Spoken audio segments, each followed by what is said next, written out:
Hey YouTube, yesterday I was pulling out my clothes from the dryer and something got hung, and I don't know if you could see it, but up here is a little switch.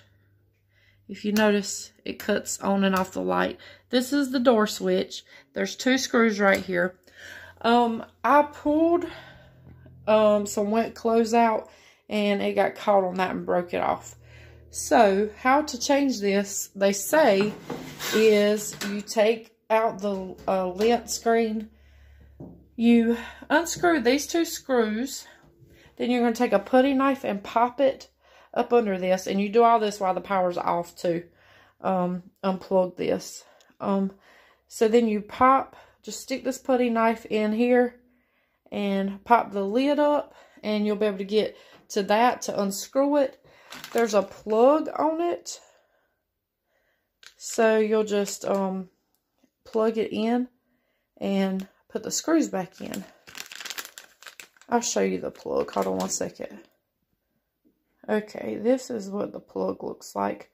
So after you take the screws out of there and you pry this lid up, you'll unscrew the one that's in there and unplug it, unclip it.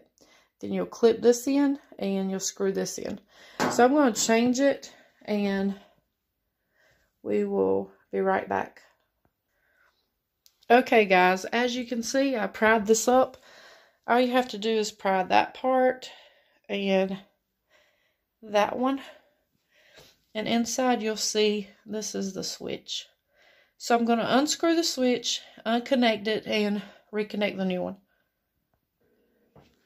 Okay, as you can see, I have this light here. Alright. What I have to do is just screw these screws back in here, put the lamp thing back in there, snap this back down, and turn the breaker on so I can start the dryer. Hey YouTube, I have the power back on. As you can see, the switch is working. And now the dryer works. Thank you for watching. I hope this helped you. Have a great day.